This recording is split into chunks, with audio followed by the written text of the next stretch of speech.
같이 잠시 기도하겠습니다. 우리를 사랑하시는 거룩하시고 자비로우신 우리 아버지 하나님,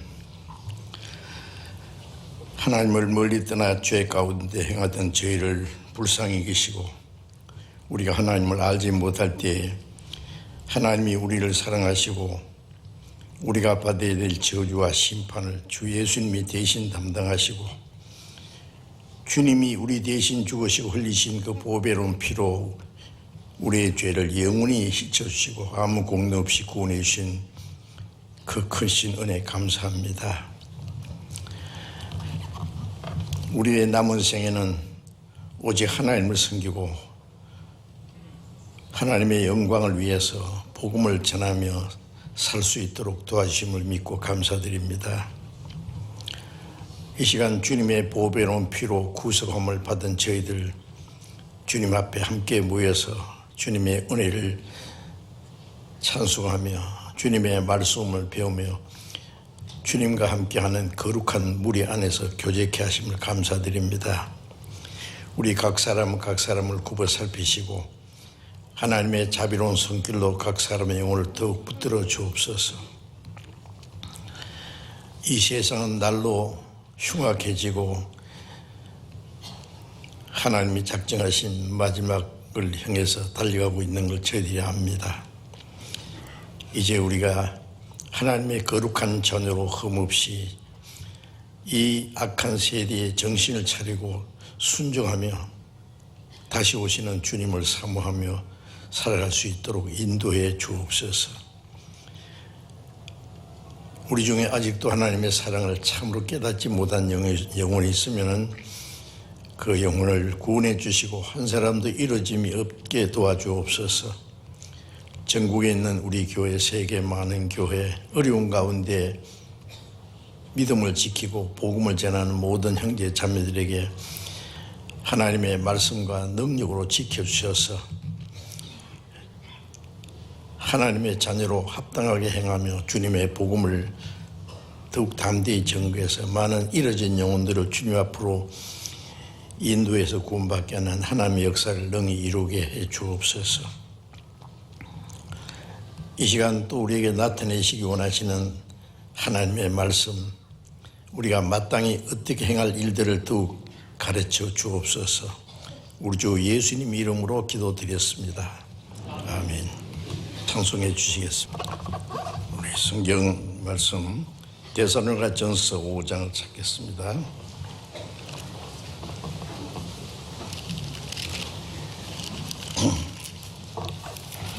데살로니가전서 5장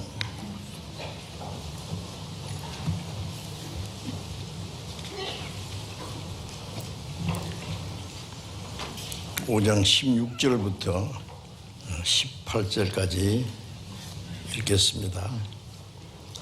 데살로니가전서 5장 16절부터 읽겠습니다. 항상 기도하라. 항상 기뻐하라. 쉬지 말고 기도하라. 범사에 감사하라. 이는 그리스도 예수 안에서 너희를 향하신 하나님의 뜻이니라. 여기까지.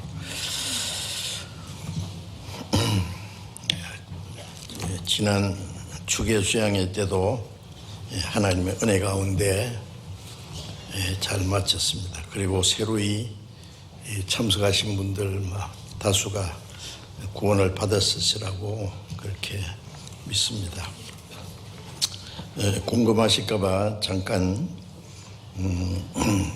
주계 수양회 결과를 좀 말씀드리겠습니다. 참석하신 분은 등록하신 숫자가 6,638명이고 봉사하시는 분이 약 1,200명, 그래서 합계 약 8,000명이 모이셨습니다. 그리고 침례를 받으신 분이 275명이었습니다. 그리고 헌금을 해주셨는데 전체 집계를 보니까 7천만 57만 4천 원이었습니다.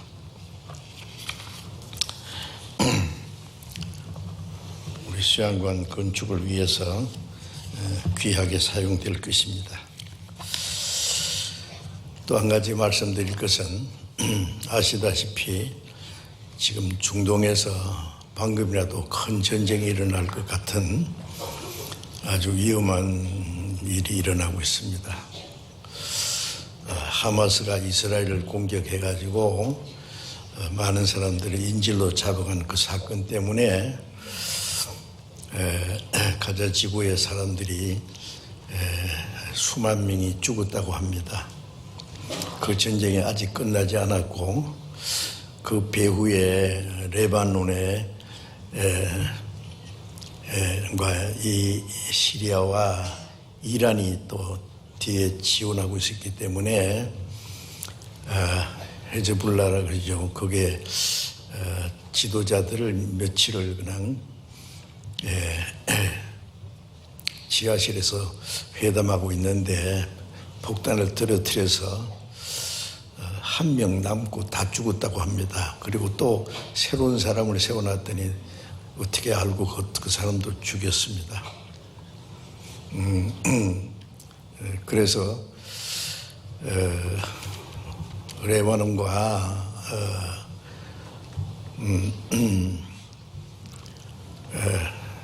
시리아, 이란 나라들이 이스라엘을 향해서 지금 자존심 싸움을 하는 건지 가만히 있지 않겠다 벼르고 있고 더 큰 전쟁이 일어날 위험도 있습니다. 이제 이스라엘은 만일 이란이 전쟁에 적극적으로 개입하면은 이란의 핵시설을 파괴하고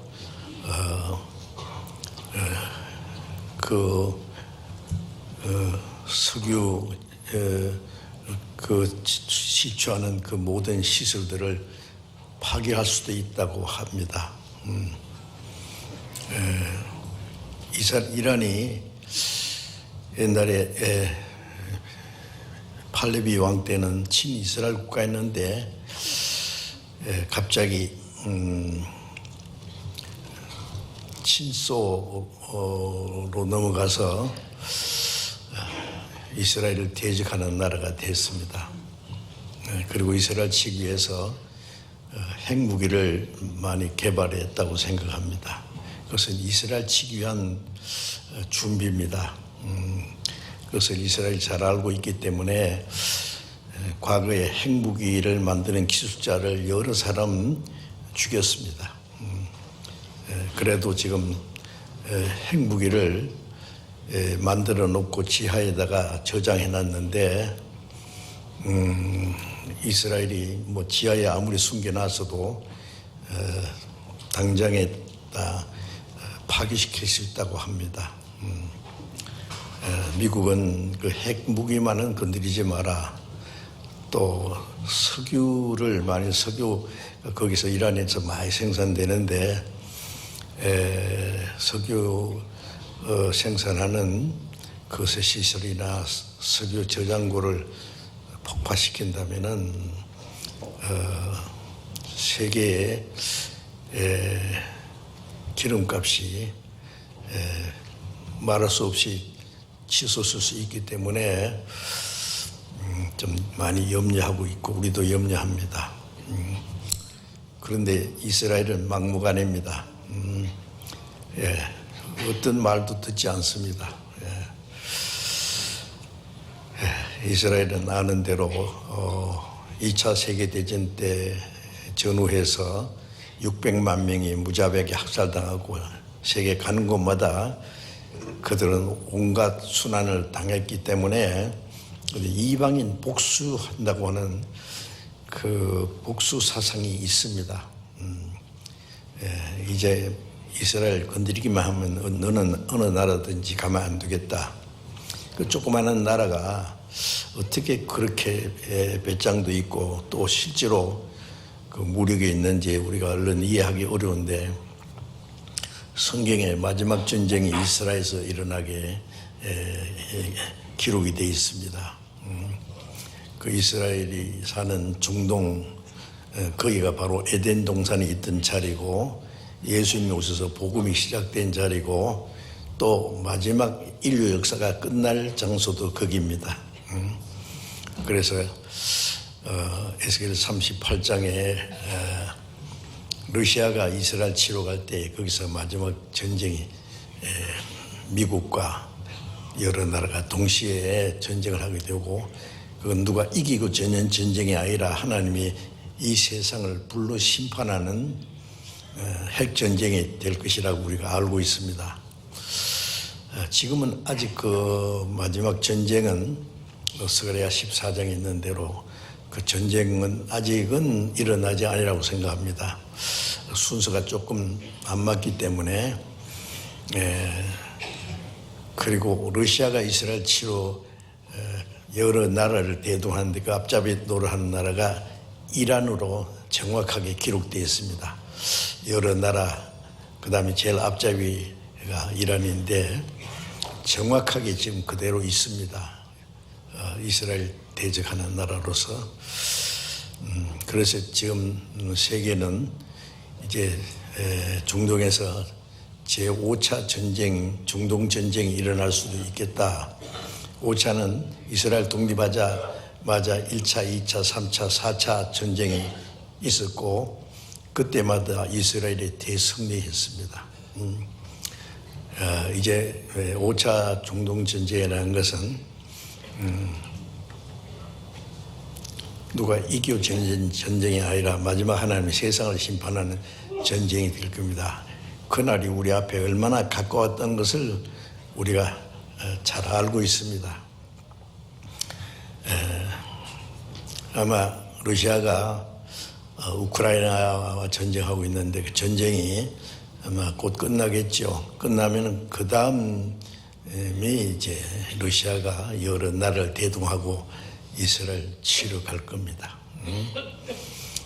거기서 마지막 핵전쟁이 일어나고 역사가 끝나는 사건이 거기서 일어날 거예요.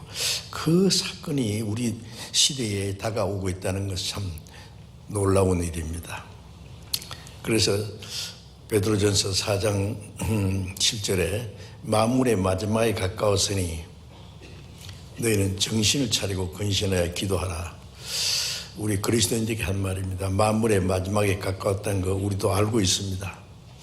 그래서 우리가 정신을 차리라는 것은 이 땅에는 진정한 소망도 행복도 없고, 복음이 온 세계에 전파된 후에 세상 끝날이 온다는 말씀과 이 세상을 심판할 날에 가까우기 때문에 그날이 우리 앞에 다가오고 있다는 걸 잘 알고, 우리 그리스도인들은 정말 정신을 차리고 깨어서 기도하고 다시 오시는 주님을 맞이할 준비를 해야 되는 때라고 생각합니다.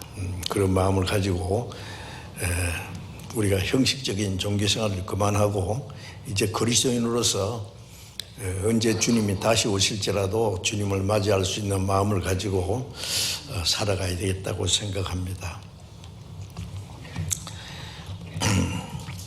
예수님이 이런 일이 된 걸 보거든 인자가 가까이 문 앞에 이르는 줄 알라 하고, 주님 재림하시기 전에 이루어질 징조를 자세히 말씀하셨는데 그 징조가 우리 시대에 다 이루어졌습니다. 이제 더 이상 이루어질 것 없고 마지막 전쟁만 남아 있습니다. 자, 그렇게 생각하고 이 마지막 때 우리가 구원받았다는 것이 얼마나 큰 은혜고 축복인지 모릅니다. 그리고 우리는 구원받았다고 좋아할 것만 아니라 이제 하나님의 뜻에 순종하는 생활,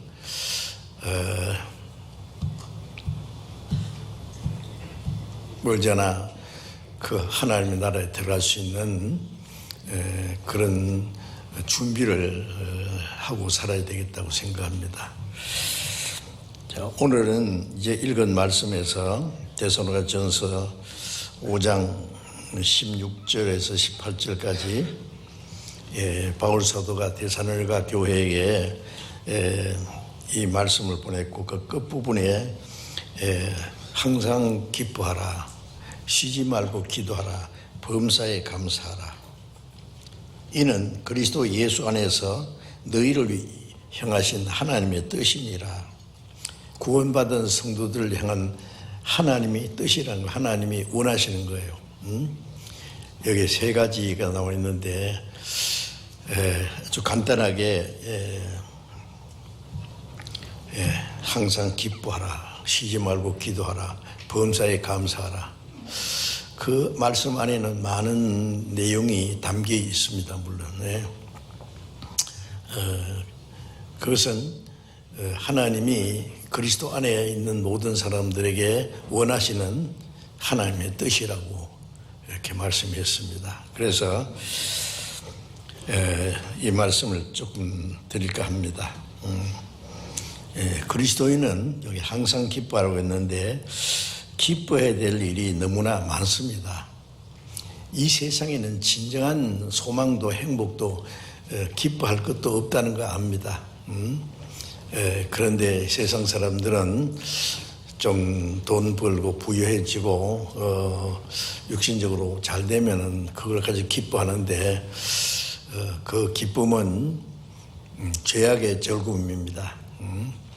그건 잠시 후에 꺼질 것입니다.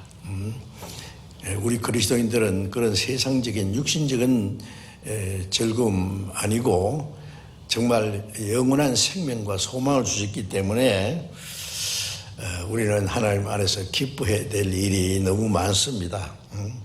그래서 베드로전서 1장 8절 9절에 보면은 너희가 예수를 보지 못하였으나 살았도다. 이제도 보지 못하나 말할 수 없는 영광스러운 즐거움으로 기뻐하니 믿음의 결국고 영혼의 구원을 받음이라고 말씀했어요. 예수를 보지 못했으나 우리가 보지 못했으나 주님을 사랑하고 지금도 보지 못하나 믿고 말씀을 통해서 성령께서 하나님의 은혜를 깨닫고 믿게 해주셨습니다. 믿고 말할 수 없는 영광스러운 즐거움으로 기뻐한다. 믿음의 결국 곧 영혼의 구원을 받았기 때문에 영혼의 구원을 받았다는 이것은 죄로 말미암아 멸망할 수밖에 없는 우리를 하나님이 사랑하시고 우리가 알지 못할 때 우리를 구원하기 위해서 자기 독생자를 십자가에 죽기까지 희생하신, 그래서 우리 죄를 영원히 대속하시고 구원해 주신 그 은혜를 깨달아서 믿게 되었습니다. 그래서 말할 수 없는 영광스러운 즐거움이라고 했어요. 이 세상에 하찮은 그런 즐거움이 아니고 말할 수 없는 영광스러운 즐거움, 영원한 즐거움, 즐거움으로 기뻐한다고 했죠.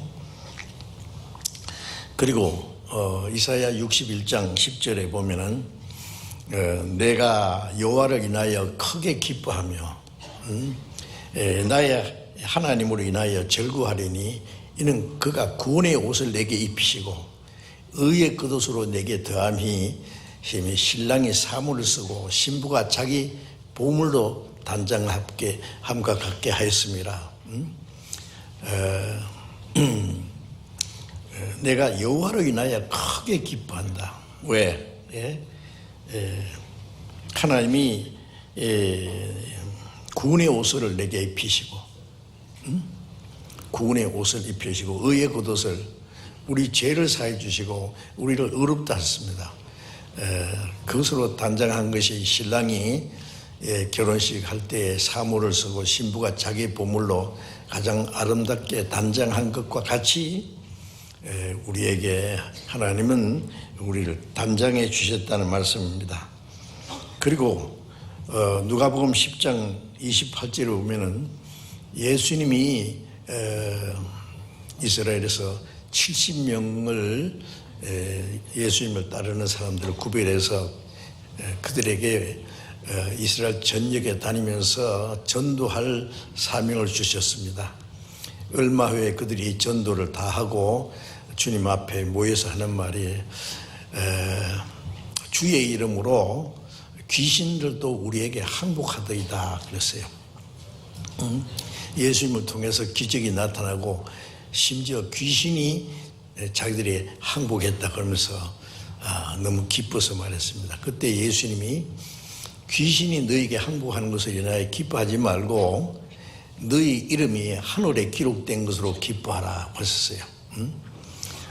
우리가 세상에 하나님이 주신 은혜 뭐 여러 가지 기적도 있을 수 있고 있는데 그것을 기뻐할 것이 아니라 우리가 제일 기뻐할 것은 우리를 구원해 주시고 우리의 이름이 하늘나라의 생명책에 기록된 것이 가장 기쁜 일을 그것으로 인해서 기뻐하라고 그렇게 말씀하셨습니다. 그리고 하박국 3장 17절 18절에 보면은 하박국 선지자가 이때 이스라엘 사람들이 바벨론 포로 잡아가 돌아간 후에 육신적으로 굉장히 어려운 일이 많았습니다. 그래서 비록 무화과 나무 무성치 못하고 포도나무에 열매가 없고 감람나무에 소출이 없고 밭에 식물이 없고 우리의 양이 없고 외양간에 소가 없을지라도 사람 없는 것밖에 없어요. 아무것도 없습니다. 그래도 나는 여호와를 인하여 즐거워하며 나의 하나님으로 인하여 구원의 하나님으로 인하여 기뻐하리로다. 이 말씀 보면은 우리 어때요? 우리도 이 세상에 우리의 기쁨이 될 수 있는 것은 위로가 될 수 있는 건 진정한 건 없습니다. 그리고 구원받은 우리에게 하나님은 여러 가지 고난과 어려움을 주셨습니다. 핍박도 있고 환난도 있고 그래서 우리 육신은 여러 가지 고난이 있어도 우리 하나님으로 인하여 크게 기뻐합니다. 구원의 하나님으로 인하여 즐거워합니다.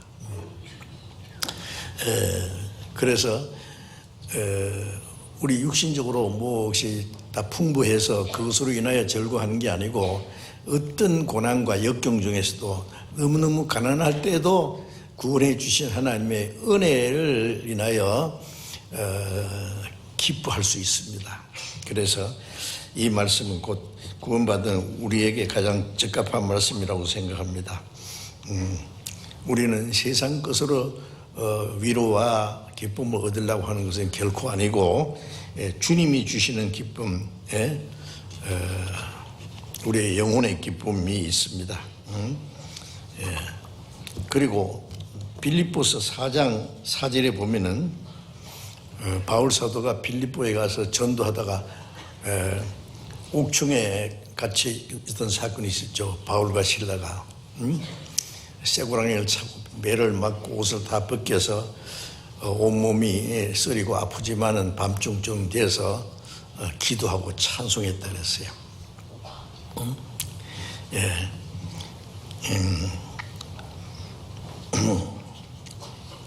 그리고 옥을 지키던 간수장이 그날 이제 옥문이 열리고 죄수가 다 도망간 줄 알았는데 이 바울사도 신라가 이 쇠구랑이가 벗어지고 옥문이 열리는데 나가지 않고 있었습니다. 그래서 이제 옥사장이 죄수들이 다 도망간 줄 알고 칼을 가지고 자기를 하려고 죄수를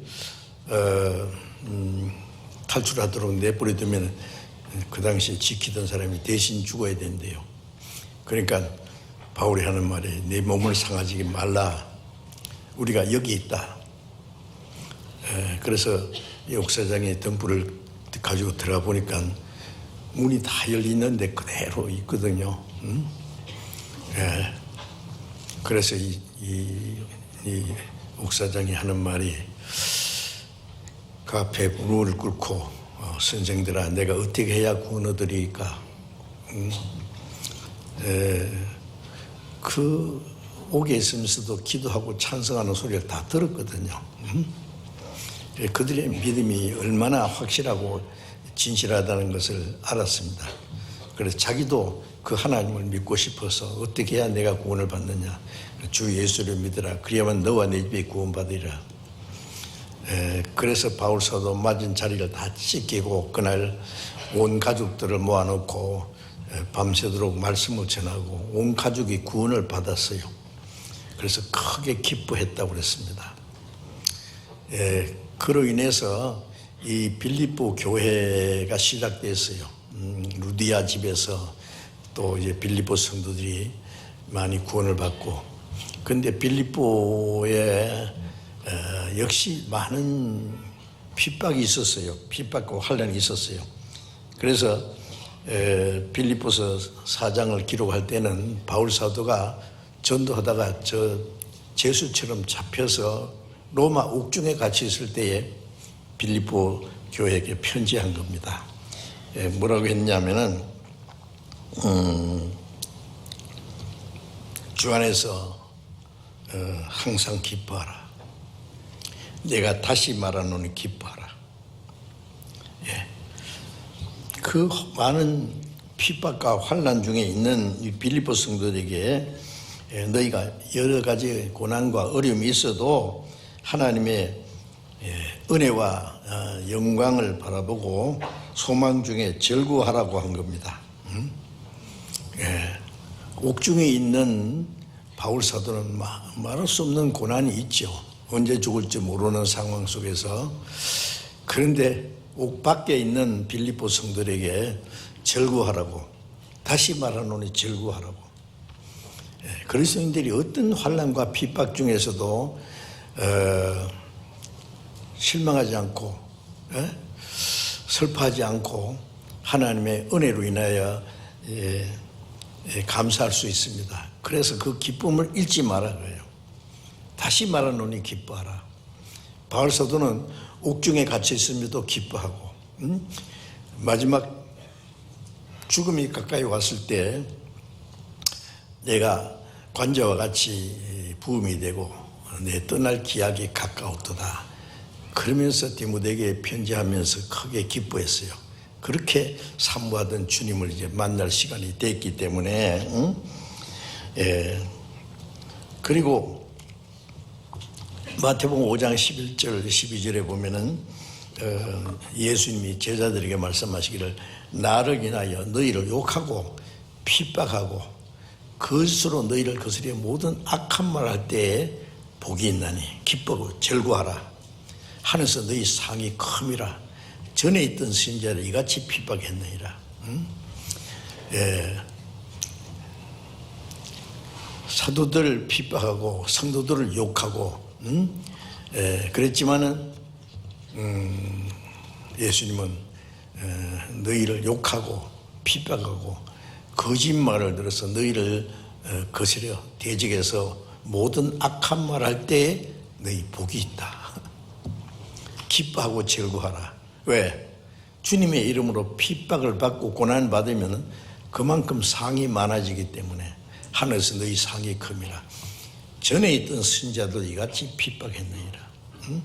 그러니까 너희도 그 핍박을 받는 것이니까 기뻐하라고. 그래서 많은 고난과 환난 중에도 성도들은 정말 기뻐할 수 있습니다. 그래서 항상 기뻐하라. 어떻게 사람이 항상 기뻐할 수 있어요? 우리는 육신적으로 즐거움, 좋은 날이 있으면 기뻐하고 또 어려움이 있으면 또 걱정하고 슬퍼할 수도 있습니다. 왜 항상 기뻐할 수 있느냐? 우리는 영원히 구원을 받았고 영원한 소망이 있고 멀지 않아 다시 오실 영광스러운 주님을 기다리는 그 믿음이 있기 때문에 우리는 어떤 가운데서도 실망하지 않고 기뻐할 수 있습니다. 그래서 사도행전 5장 41절에도 보면은 사도들이 복음을 전하는 가운데 얼마나 많은 고난을 받았는지 모릅니다. 그 사도들은 주님 이름을 위해서 많은 환난과 고난을 받았지만 주님의 이름을 위해서 능력 받는 일에 합당한 자로 하나님이 여기주심을 기뻐했다 그랬어요.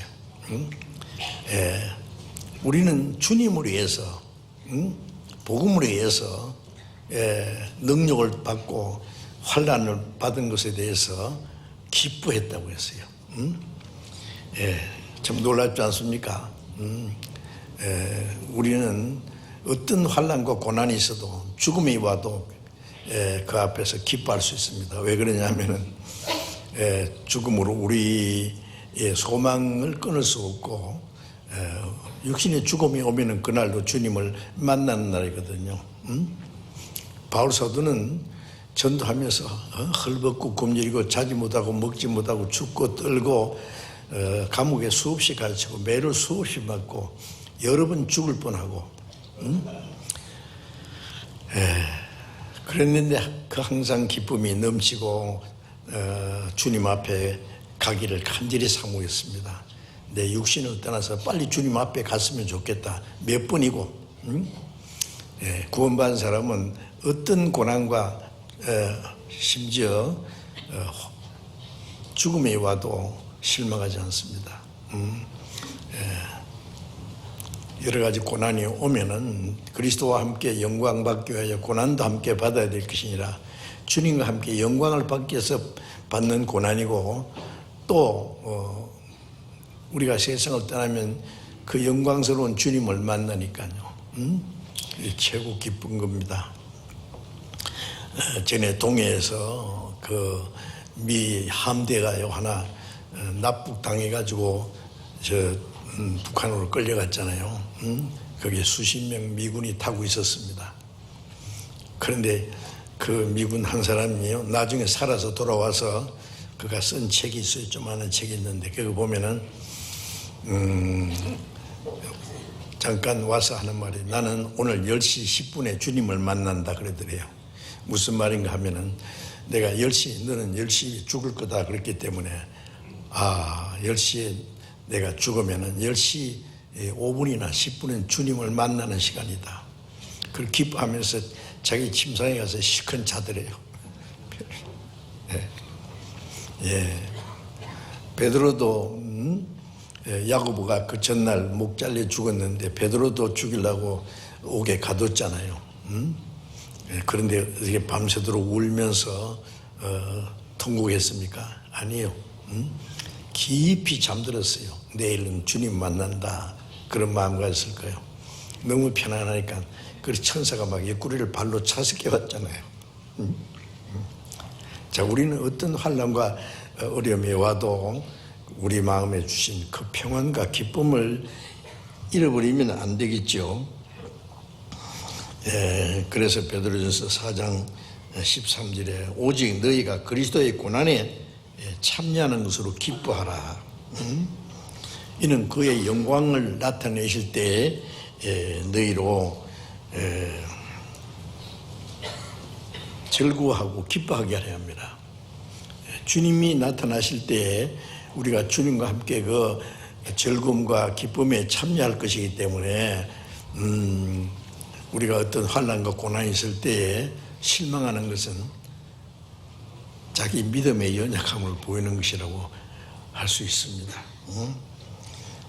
그리고 로마서 5장 3절에도 우리가 환난 중에서도 즐거워하나니 환난은 인내를, 인내는 연단은 소망을 이룬 줄 압니다. 환난과 고난은 우리를 연단시키고 우리를 주님 앞에 단련하기 위해서 소망에 들어갈 수 있는 사람으로 합당하게 하기 위해서 주시는 것이기 때문에 우리는 어떤 환난과 고난 중에도 기뻐할 수 있습니다. 그래서 항상 기뻐하라고 했습니다. 편안할 때나 괴로움이 있을 때나 어떤 환난과 핍박이 있을 때도 이거는 그리스도인들만이 가지고 있는 하나님의 그 주시는 기쁨입니다. 구원 안 받은 사람들은 상상할 수 없는 일이죠. 그리고 고린도후서 12장 10절에 보면 바울 사도가 내가 그리스도를 위하여 약한 것들과 능력과 핍박과 곤란을 기뻐하노니 이는 내 약할 때 곧 강함이라. 바울 사도는 얼마나 많은 핍박을 받았어요. 몸에는 병이 있어가지고요. 예?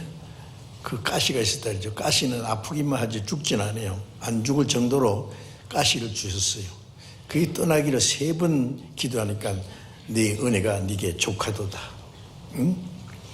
네 약한 데서 내 은혜가 온전케 됨이라. 그 육신의 병도 있었고 능력과 핍박과 곤란, 헐벗고 굶주리고 그걸 기뻐한다 그랬어요. 왜? 약할 때 곧 강함이라. 약할 때 하나님의 능력이 함께 계시는 것을 더 알 수 있기 때문에 그렇습니다. 그리고 느헤미야 8장 10절에 보면은 여호와를 기뻐하는 것이 너희 힘이니라 그랬어요. 하나님을 기뻐하는 것이 우리의 힘이다 그거예요. 힘. 네? 어떤 고난과 환난 중에도 우리가 슬퍼하거나 실망하지 않고 하나님으로 인하여 기뻐하는 것이 하나님의 하나님이 주시는 능력이다 그 말씀입니다. 그래서 시편 37편 4절에 보면 하나님을 기뻐하라. 그러면 네 소원을 이루어 주시리라 그런 말씀이 있어요. 내가 하나님으로 기뻐하고 즐거워하면은 그 간절한 소원 또 이루어 주십니다. 하나님 그걸 보시기 원하시거든요. 그 육신이 모든 게 잘 됐을 때 기뻐하는 것은 그거는 하나님이 주시는 진정한 즐거움이라고 할 수 없습니다. 그리고 데살로니가전서 1장 6절에 보면은 데살로니가 성도들은 많은 환난과 고난 중에서 성령의 기쁨으로 도를 받았다 그랬어요. 데살로니가는 많은 핍박이 있었습니다. 그런데 핍박과 환난 중에서도 성령의 기쁨으로 말씀을 받았다. 많은 환난 중에 또 말씀을 인하여 그들은 기뻐했습니다.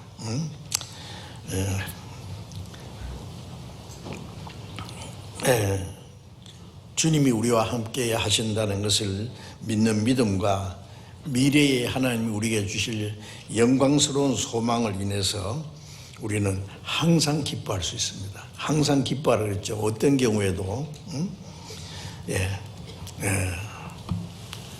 어떤 환난과 고난이 있을지라도 주님이 거기에 같이 계시고 주님이 그것을 이길 수 있는 힘을 주시고 우리에게 더 큰 은혜와 영광스러운 상급을 주실 것을 믿기 때문에 우리는 기뻐할 수 있습니다. 그리스도인들이 어떤 고난과 어려움이 있다고 시무룩해가지고 슬퍼하고 실망한다면은 하나님이 싫어하실 거예요. 우리는 어떤 고난과 어려움 중에도 그 기뻐할 수 있는 기쁨이 있습니다. 그 기쁨을 빼앗기면 안 됩니다. 하나님을 기뻐하는 것이 너희 힘이라고 그랬죠. 그게 사도들은 얼마나 많은 핍박을 받았습니까? 바울 사도는 헐벗고 굶주리고 자지 못하고 먹지 못하고 춥고 떨고 돌에 맞아서 죽었다고 다 내버리는데 또 살아서 전도하고. 자, 우리도 그 믿음을 받아서 항상 기뻐하라 말은 어떤 일이 있어도 그 기쁨을 잃지 말아야 된다는 말씀입니다. 그리고 17절에 쉬지 말고 기도하라 했죠. 쉬지 말고 기도하라. 그래서 어떤 사람들은 하는 말이 이 기도는 우리의 호흡이다 그랬어요. 호흡은 쉬면 안 되잖아요. 우리 생명이 있기 때문에 계속 호흡을 합니다. 쉬지 말고 기도하라. 기도하기를 쉬지 말아야 된다 그랬어요. 예수님이 생활에 기도 얼마나 많은 본을 보여주셨어요. 예수님은 하나님과 동등한 분이고 그러나 인간의 사람과 같은 몸을 입고 이 세상에 오신 것은 우리에게 하나님을 나타내시고 우리를 구원하는 그 사명을 받으셨기 때문에 예수님은 기도를 많이 하셨습니다. 새벽 미명에 기도하시고 밤이 맞도록 기도하시고 한적한 곳에 가서 기도하고 기도하러 산에 올라가시고 밤새도 기도하시고, 예? 12 제자를 선택할 때는 밤새도록 기도하시고 중요한 일 있을 때 더 많이 기도하시고 그것으로 우리에게 본을 부여주셨어요. 마지막 겟세마네 동산에서 예수님이 힘쓰고 애써서 간절히 기도하시니 얼굴에 흐르는 땀방울이 핏방울처럼 되더라 그러는데 제자들은 그러나 영문도 모르고 막 피곤해서 잠을 자고 있었어요. 예수님이 베드로에게 네가 한시라도 나와 함께 깨울 수 있어 없느냐? 시험에 들지 않게 깨어 기도하라. 예. 예수님은 우리를 구원하시는 일을 하시는 동시에 우리 신앙생활의 모든 것이 모범을 보여주셨습니다. 모든 생활 중에 항상 하나님과 교제하고 하나님의 뜻을 행할 수 있도록 우리가 하나님의 능력을 의지하기 위해서 기도해야 됩니다. 기도는 첫째 하나님과 교제요. 요즘에 우리 휴대폰 가지고요, 자기 가족끼리 또 남편과 아내, 형제끼리, 친한 친구끼리 얼마나 많이 얘기합니까, 그죠? 하루에도 얼마나 그 휴대폰이 잠시라도 없으면 불안합니다. 이 얘기를 못하니까. 그런데 하나님께 기도하는 것은 얼마나 열심히 하세요? 예? 기도를. 예? 쉬지 말고 기도하라고 하셨는데 쉬지 말고 중얼중얼 하는 말이 아닙니다. 기도는 항상 하나님과 연결된 상태에서 내 마음이 예. 그래서 입으로 기도하고 마음으로 기도하고 생활로 하나님을 의지하는 모든 생활. 우리는 연약하고 부족하기 때문에 하나님의 그 자비로운 능력의 손길이 없으면 안 됩니다. 기도는 하나님과 끊임없이 교제하는 동시에 하나님의 능력의 손을 끌어내리는 우리의 손입니다. 우리 손을 내밀어서 하나님의 그 능력의 손길을 끌어내려야 된단 말입니다. 그래서 하나님의 능력을 의지하기 위해서 우리는 기도에 힘써야 될 겁니다. 기도를 하지 않으면 하나님의 도움이 없어도 내가 살 수 있다고 생각하는 사람일 거예요. 그렇으면 기도할 필요 없죠. 그런 사람은 아무도 없습니다. 우리의 연약하고 어려운 일이 있을 때 하나님은 우리의 더 기도하기를 원하십니다. 기도해서 도와주시기 원하십니다. 에스겔 36장부터 쭉 보면은 이스라엘 사람들을 전 세계에 흩어놨다가 마지막 때에 다시 이스라엘 땅으로 돌아오게 한다 그랬잖아요. 그래 할지라도 그들이 내게 그렇게 해 주시기를 기도해야 된다. 하나님이 이스라엘 백성들을 그 땅으로 회복시키지만은 가만히 있어도 회복시켜 주십니다. 그러나 하나님께서 너희가 그렇게 해 주시기를 기도해야 할 것이니라. 하나님이 우리에게 모든 좋은 걸 주시기 원하시는데 기도하기를 원하십니다. 기도하지 않는 사람은 하나님의 도움이 없이 자기 수단방으로 살 수 있다고 생각하는 사람이라고 할 수 있어요. 그럼 하나님 의지하지 않는 거죠. 마태복음 7장 7절에 보면은 구하라 그러면 주실 것이요, 구하라 그러면 주실 것이요. 그냥 주시면 되는데 구하면 주신다고 했어요. 또 시편 145편 18절에 보면은 하나님께서는 자기에게 간구하는 모든 자, 곧 진실하게 간구하는 모든 자에게 가까이 하시는도다. 진실하게 간구하는 모든 사람에게 하나님이 가까이 하신다. 아까 우리 찬양대 찬송도 들으셨죠? 우리가 기도할 때 하나님과 더 가까워진다. 말씀을 듣고 순종할 때 더 하나님과 가까워집니다. 예. 하나님을 가까이 하라. 그러면 그가 너희를 가까이 하시리라. 예. 기도하지 않고 순종하지 않는 사람은 마음이 하나님을 멀리 떠나 있는 걸 거예요.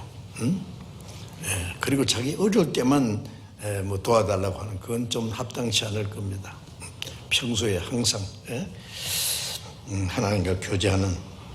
그리고 누가복음 18장 1절에서 8절까지 보면은 항상 기도하고 낭망치 말아야 될 것을 저에게 비유로 말씀하시기를, 어떤 곳에 하나님을 두려워하지 않고 사람 무시하는 재판장이 있었는데 어떤 가난한 과부가 그 재판장에 가서 내 원한을 좀 풀어달라고 그랬어요. 이 재판장이 생각하기를 가난한 과부 그 뭐 소원을 들어줘도 별로 뭐 자기가 받을 것이 없다고 알고 무시해서 안 들어줬어요. 그런데 이 가난한 과부가 계속 끈질기게 막 계속 매일 와서 졸라대니까 말하기를, 내가 하나님을 두려워하지 않고 사람을 무시하는 불의한 재판장이지만은 저 여자의 소원을 들어주지 않으면은 계속 와서 나를 괴롭혀 할 테니까 그 원한을 풀어주리라 그랬다 그러죠. 그래서 예수님 말씀에 저 불의한 재판장의 말을 들어라. 불의한 재판장도 계속 와서 간청하고 그러니까 귀찮아서도 들어줬는데, 하물며 하늘에 계신 너희 아버지께서 너의 원한을 풀어주시지 않겠느냐, 오래 참으시겠느냐, 속히 원한을 풀어주시리라. 그리스도인들은 무슨 원한이 있어요? 이 세상은 악한 자들이 막 세력을 누리고 잘 되는 것 같고, 그리스도인들이 억울한 일 당하고 짓밟히고, 원한이 얼마나 많아요. 하나님께 부르짖어야 돼요. 그럼 하나님이 우리를 도와주십니다. 우리 그리스도인들은 거룩한 원한이 있죠. 그리고 야고보서 1장 5절에 보면은 너희 중에 지혜가 부족하거든 후히 주시고 꾸짖지 않으면 하나님께 구하라. 그러면 주시리라. 지혜가 부족하거든. 우리가 하나님의 뜻을 분별하는 것이 지혜입니다. 그런데 우리는 지혜가 부족하잖아요. 지혜가 부족하기 때문에 하나님의 뜻을 분별 못하고 내 마음대로 살다 보면은 죄도 범하고 실수하는 일도 많고 거릇되는 것이 많습니다. 그래서 지혜를 부족하다고 알고 부족하거든 후히 주시고 꾸짖지 않은 하나님께 구하라 그랬어요. 그러면 주시리라. 구하라 했는데 안 구해. 지혜 필요 없습니까?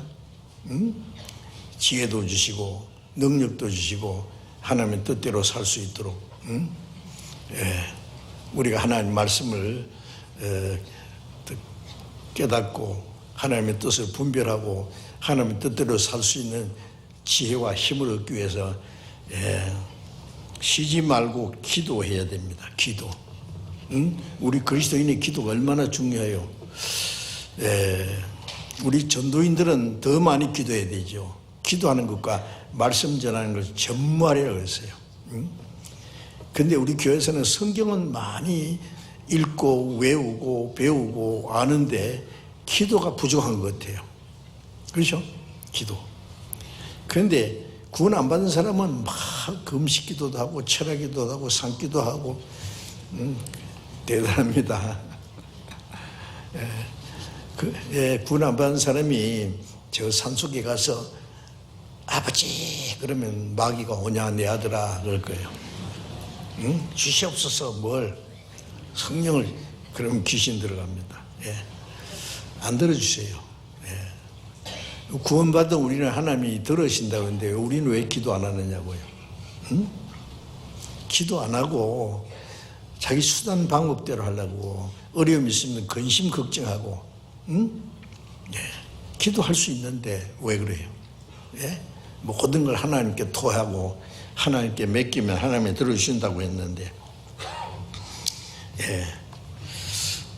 요한일서 5장 14절 15절에 보면은 그를 향하여 우리의 가진 바 담대한 것이 것이니 그의 뜻대로 무엇을 구하면 들으심이라.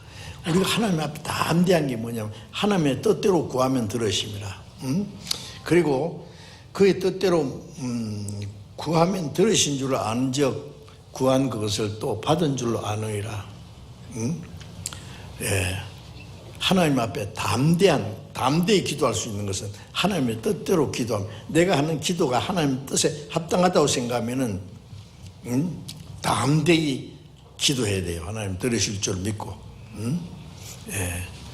그리고 하나님의 뜻대로 기도한 것은 받은 줄로 믿으라. 그러면 그대로 되리라. 기도에 대한 많은 약속이 있습니다. 그리고 사무엘상 12장 23절에 보면 사무엘이 백성들에게 말하기를 나는 너희를 위하여 기도하기를 쉬는 죄를 결단코 범하지 않겠다. 사무엘은 이스라엘 백성들을 위해서 기도하기를 쉬는 죄, 기도를 안 하는 죄라 그랬어요. 죄를 결단코 범치 아니하리라. 자, 기도를 할 수 있는데 하나님의 뜻대로 살기 위해서, 복음을 전하기 위해서, 주님을 위해서 사는데 하나님의 능력을 의지하고 하나님의 도우심이 필요해서 기도해야 되는데, 기도 안 하는 것은 그것이 죄라고 말해요. 기도하기를 게을리하는 시인인지, 제자들이 시험에 들지 않게 깨어 기도하려는데 기도 안 하니까 다 시험에 들어서 예수님 잡혀갈 때 다 도망갔잖아요.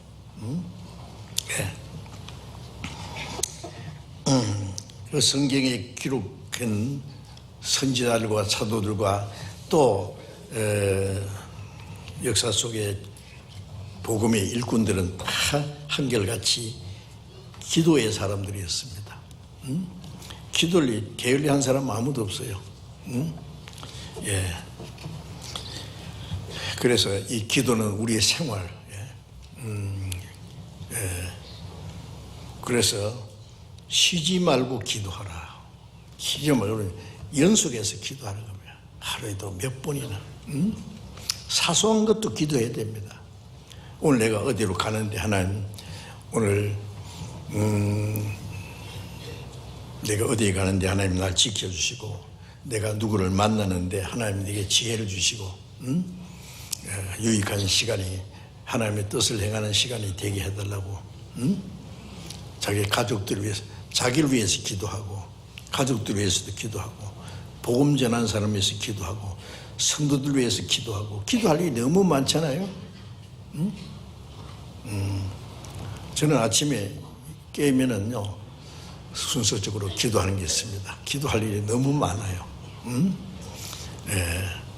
세계에 많은 교회가 있습니다. 아프리카 교회를 위해서, 인도 교회를 위해서, 중국에 얼마나 감시를 받고 어려운 가운데 있는 중국 교회를 위해서, 또 남미의 가난한 나라들의 복음 전하는데 많은 핍박과 고난이 있습니다. 러시아, 파키스탄, 어려운 곳들 많잖아요. 그런 것 기억나는 대로 쭉 기도하고, 복음 전하는 사람 위해서 기도하고. 기도할 일이 많은데 그거 잊어버리면 안 돼요. 기도 수첩을 만들어 봐요. 쭉 한번 적어 보세요. 기도할 일. 그 무책임하면은요 기도 안 해도 모든 게 저절로 되겠지. 하나님의 기도하는 사람의 기도를 들어주시기 원하십니다. 기도를 안 하는 것은 하나님과의 교제도 필요 없고 하나님의 도움이 필요 없다고 생각하는 것 같습니다. 그러면 안 될 겁니다. 그리고 이제 범사에 감사하라 그랬잖아요. 범사라는 것은 모든 일, 어떤 일이 있어도, 어떤 경우에도 감사하라는 말씀입니다. 에베소서 5장 20절에 보면은 범사에 우리 주 예수 그리스도의 이름으로 하나님 아버지께 감사하라. 범사에 우리 주 예수 그리스도로 말미암아 아버지 하나님께 감사하라. 그리스도인들은 모든 일을 하나님께 아뢰고 감사할 수 있어요.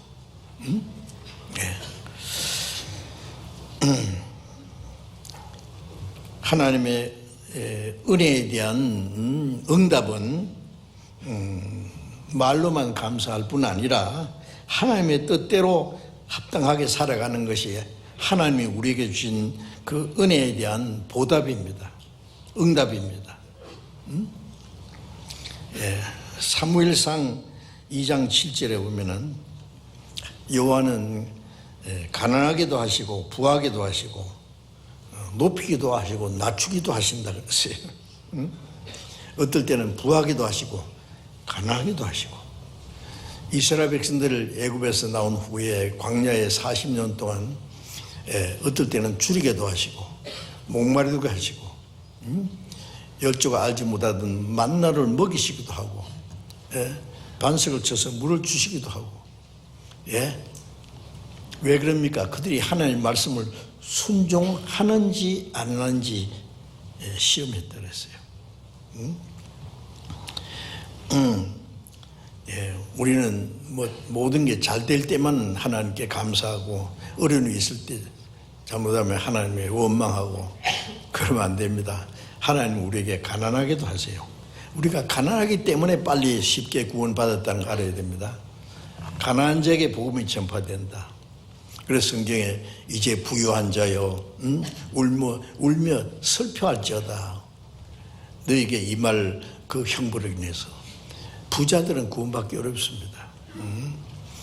저도 대기업의 회장들 여러 사람 전도해 봤는데 안 돼요. 정말로 구원 금방 받을 것 같은데 안 돼요. 참 이상해요. 세상에 만족한 사람들은요, 잘 되는 사람들은 하나님에 대해서 안타깝게 그 하나님의 은혜를 사모하는 마음이 잘 없더라고요. 그래서 화 있을진저 부유한 자여 너에게 이 말 고난을 인하여 애통하고 슬퍼하라는 말씀이 있죠. 가난한 자가 복이 있다. 가난한 자에게 복음이 전파된다. 우리가 가난했기 때문에 저도 어릴 때부터 너무 가난하게 살았어요. 초등학교 5학년 때부터 제가 신학교 된 길까지 제가 벌어서 공부를 했으니까 알만하죠. 어떨 때는 너무너무 어려워서 막 구원받기 전이니까요 죽고 싶었어요. 다음 달 살아갈 일이 막막한데요.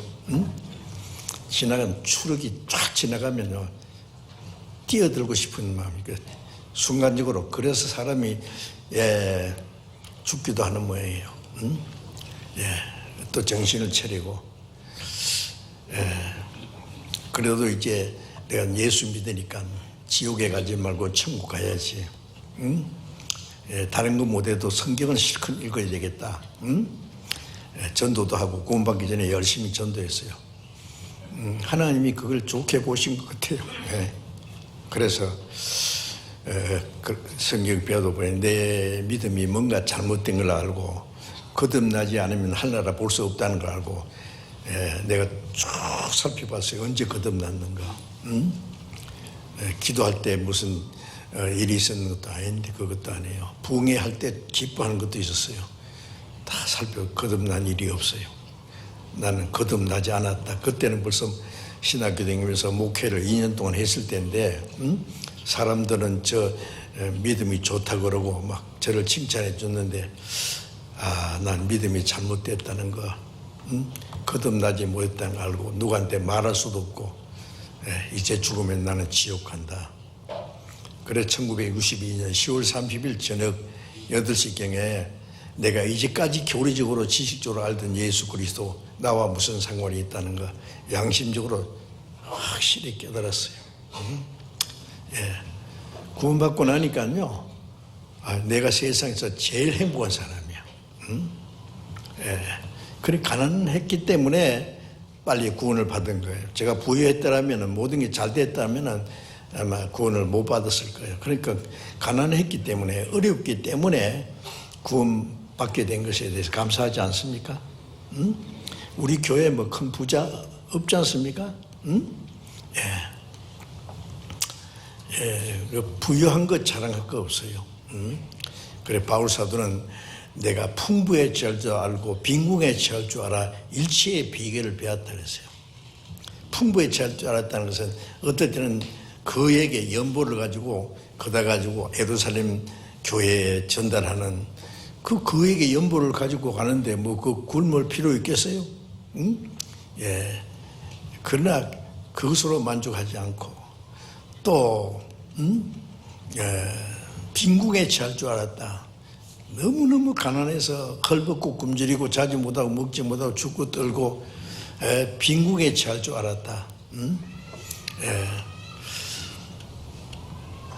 너무 가난하고 어려우면 하나님만 의지하고 하나님으로 만족하는 방법을 외우고 부유하면은 그 부유한 걸 자기 만족을 위해서 쓰지 않고 하나님께 그걸 돌리고 그래서 빈궁에 처할 줄 알고 풍부에 처할 줄 알아 일체의 비결을 배웠다 그랬어요. 어떤 사람 가난하다가 돈 몽땅 벌었다 합시다. 그러면 신앙생활 더 잘해야 될 텐데 어떤 사람 돈 때문에요 그냥 세상으로 흘러가는 사람이 있어요. 재미가 있어가지고. 어떤 사람은 너무 가난해서 신앙생활도 잘 못하는 사람이 있어요. 그거 안 됩니다. 가난에 처할 줄 알고 빈궁에 처할 줄 알고 일체의 비결을 배웠다고 바울 사도는 그랬죠. 그래서 그 가운데서도 우리가 이제 감사할 수 있습니다. 그래서 시편 136편 23절에 보면은 우리를 비천한 데서 기념하신 이에게 감사하라 했어요. 비천한 데서 기념했다는 것은 우리 낮고 천한 죄 많은 우리를 구원에 끌어올려가지고 우리에게 영원한 생명을 소망해 주시고 우리를 하나님의 자녀도 삼아주고 그 영광스러운 그 기업을 우리에게 주셨어요. 그래서 비천한 데서 우리를 구원했다, 기념했다 그랬어요. 그리고 사무엘상 2장 8절에 보면은 가난한 자를 진토에서 일으키시고 빈핍한 자를 거름대에 드사 귀족들과 함께 앉게 하시며 영광의 위를 차지하게 하시는도다. 그런 말씀이 있어요. 가난한 자를 진토에서, 진토는 뭐 진흙 구덩이에서 말이에요. 짓밟히고 있는 거기서 일으키시고 구원하셨단 말씀이죠. 빈핍한 자를 거름뜸에서 빈핍한 가난하고 천한 자를 거름뜸에 쓰레기통에 냄새나는 쓰레기통에서 뒤집어가지고 뭘 하나 주워가지고 깨끗이 씻어가지고 닦아가지고 자기 집에 가장 귀한 자리에 갖다 놓으면 놀랍지 않습니까? 만약 임금이 그랬다면 쓰레기통에서 죄악의 쓰레기통에서 우리를 거름뜸에서 우리를 드셨습니다. 그래서 영광의 위를 차지하게 했다고 말이에요. 그리고 우리는 감사해야 됩니다.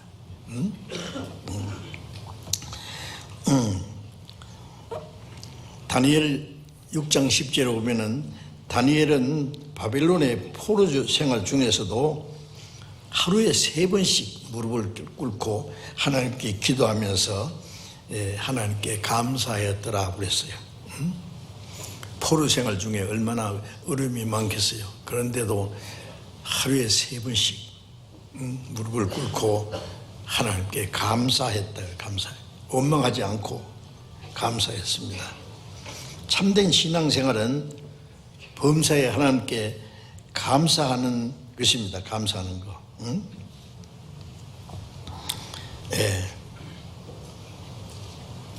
어떤 그 우울증 환자가 제가 전에 들은 기억이 나요.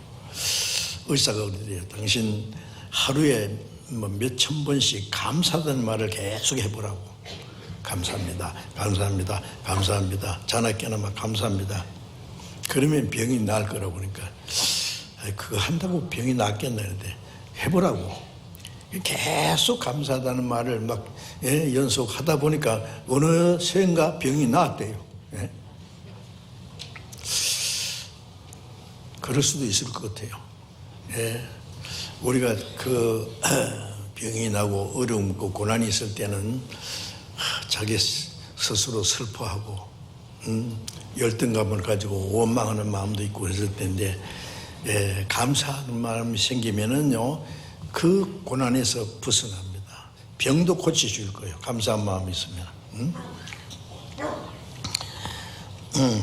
그래서 빌립보서 4장 6절에 아무것도 염려하지 말고 오직 모든 일에 기도와 간구로 너희 구할 것을 감사함으로 하나님께 아뢰라 그랬죠.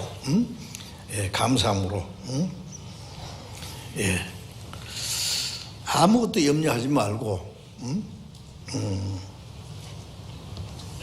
오직 모든 일에 기도와 감사함으로 간구로 너희 구할 것을 감사함으로 하나님께 아뢰라. 아무것도 염려하지 말고. 그러면 평강의 하나님이 너희 마음과 생각을 지키시리라. 아무것도 염려하지 말고 감사함으로 기도하라는 것은 하나님이 기도를 들어주실 걸 믿고 하나님의 뜻대로 이루어주실 걸 믿고 감사함으로 하나님께 아뢰라 그랬어요. 내 모든 사정을. 그래서 우리는 매일 우리에게 주시는 은혜로 생활 중에 도우시는 그 우리 가운데 역사하시는 하나님의 능력으로 우리 주변에 구원받은 사람들 더 많이 일어나는 것에 대해서 우리는 감사해야 될 겁니다. 그렇죠? 우리는 감사할 조건이 너무 많아요. 어려운 일 때문에 아이고 내신세야 그러고 슬퍼하고 실망하고 원망하고 그런 마음이 있으면 안 됩니다. 어떤 경우에서도 주님이 나와 같이 계시고 나를 도우시고 하나님의 은혜로 나를 구원해 줄 뿐 아니라 멀잖아 주님 오셔서 그 영광에 우리를 데려가실 그 소망을 가지고 감사해야 됩니다.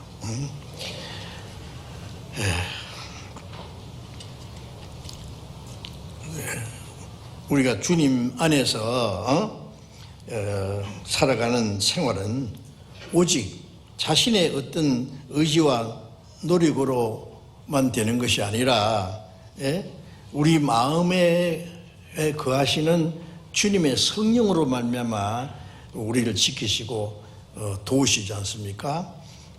그래서 성령의 그 도우심을 의지하면서 우리는 하나님께 감사해야 될 겁니다. 성령의 인도하심과 그 하나님의 뜻에 따라서 살아가면은 항상 기뻐하고 또 기도하고 범사에 감사할 수 있을 겁니다. 이 세 가지는 바울 사도가 말씀하신 대로 항상 기뻐하라, 쉬지 말고 기도하라, 범사에 감사하라. 이는 그리스도 예수 안에서 너희를 위하여 행하여 하나신 하나님의 뜻이니라. 그것은 우리를 향하신 하나님의 뜻이라 그랬어요. 우리 신앙생활에 모든 사람에게 신앙생활에 가장 중요한 것이 그 우선 세 가지라고 하는 거예요. 신앙생활의 그 요소입니다.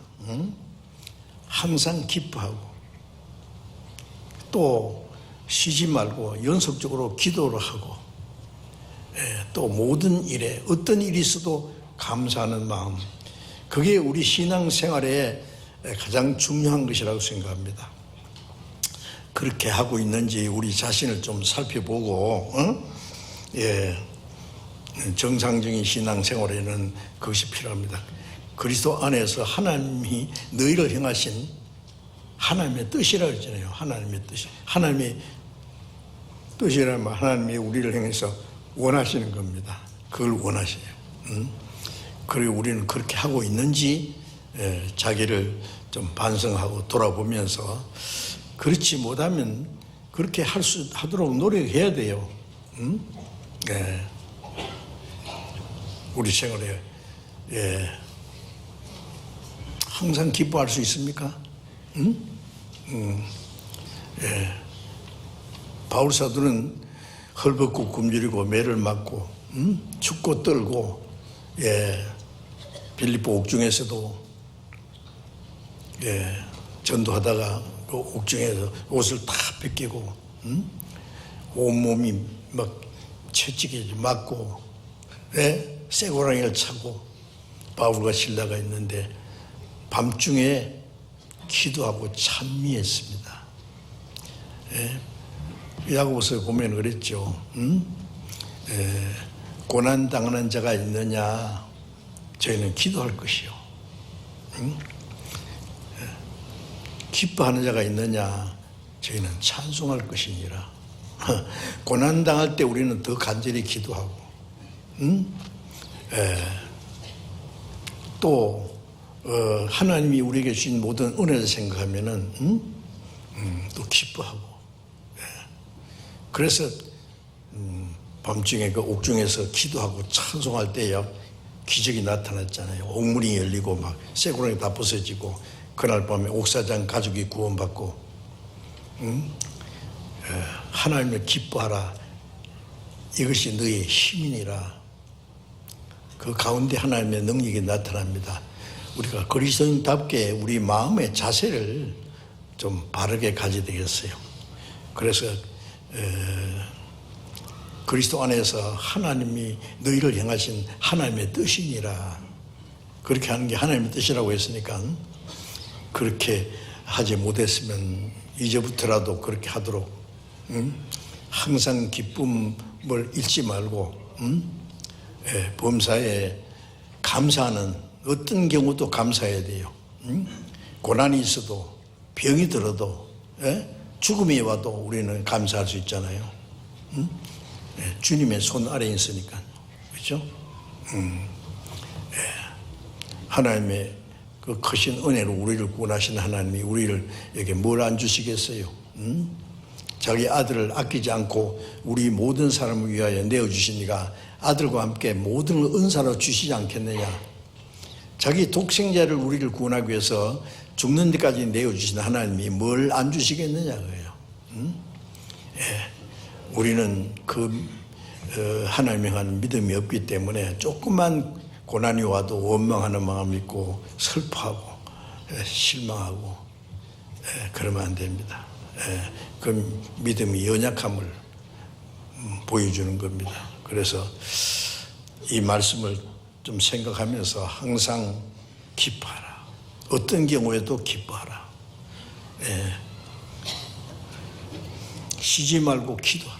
기도하기를 쉬지 말아야 돼요. 기도를 습관적으로만 계속 기도하면 돼요.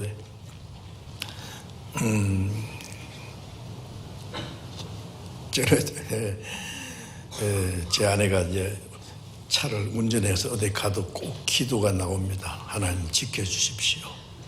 제 자녀들 위해서도 기도합니다.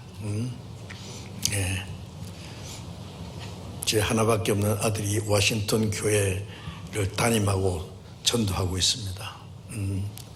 들어보면은 열심히 잘하고 있다 그래서 너무 감사합니다. 매일 기도합니다. 손자들, 손녀들을 위해서도 기도합니다. 계속. 전도인들을 위해서도 기도합니다. 기도할 일이 너무 많잖아요. 기도 그 노트를 그 기도 수첩을 만들어 놓고 쭉 써가면서 해도 돼요.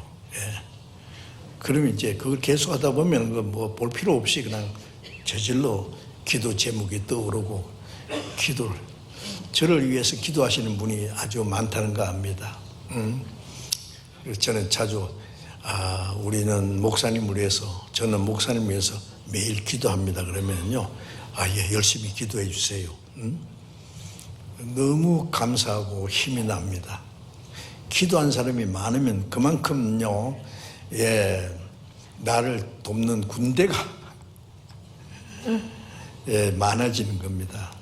한 번은 D.L. 무디가 설교를 딱 하고 내려오니까 어떤 부인들이 몇 사람이 가서 무디 선생님, 우리는 무디 선생님 위해서 기도합니다. 그러니까 왜 나를 위해서 기도합니까? 이 말씀 듣는 사람 위해서 기도해 주세요. 그러니까 아닙니다. 무디 선생님 능력이 좀 더 필요합니다. 그러니까 무디 깜짝 놀래가 그렇죠, 그렇죠. 나를 위해서 기도해 주세요. 기도 그 필요 없는 사람은 없어요. 나를 위해서 기도하고 말씀 듣는 청중들을 위해서 기도하고 기도할 일이 많죠. 우리 기도는 헛되지 않습니다. 하나님이 우리 기도와 간절한 소원을 들어주십니다. 기도처럼 위대한 것이 어디 있습니까? 그래, 그리스도인은 무릎으로 사는 것이다. 신앙생활이 꼭 무릎을 꿇어도 되고 안 꿇어도 걸어 다니면서도 기도해도 돼요. 앉아서도 기도해도 되고 저녁에 피곤해서 자다가도 기도해도 돼요. 기도하다가 아멘 안 하고 잠들어도 하나님이 뭐라고 안 하십니다. 아주 좋아하실 거예요. 항상 기도하는 습관을 가지시기 바랍니다. 그래서 이 세 가지는 하나님 그리스도 안에서 하나님이 우리를 행하신 하나님의 뜻이라 했으니까 그 하나님의 뜻을 우리도 행해야 되겠습니다. 같이 기도하겠습니다. 자비로우신 우리 아버지 하나님, 하나님이 작정하신 이 마지막 시대에 이 세상 많은 사람 가운데 우리를 먼저 불러 구원해 주시고 이 세상에서 우리를 거룩하게 구별해 주시고 주님이 함께 역사하시는 교회 안에서 하나님과 교제하며 말씀에 순종하며 복음을 전하며 하나님의 뜻과 영광 안에서 살아갈 수 있도록 우리를 지키시고 도와주시는 그 은혜 감사합니다. 우리에게 주신 은혜를 생각하면 우리는 기쁨과 감사가 넘칩니다. 그리고 우리는 항상 연약해서 하나님의 도우심을 구할 수밖에 없습니다. 우리의 간절한 기도와 소원을 들어주시고 우리의 남은 생에 하나님의 뜻과 영문에서 살아가는데 부족함이 없도록 지켜주시고 다스려 주시옵소서. 모든 것 주님께서 인도해 주기를 간절히 의지하며 우리 주 예수님 이름으로 기도드렸습니다. 아멘.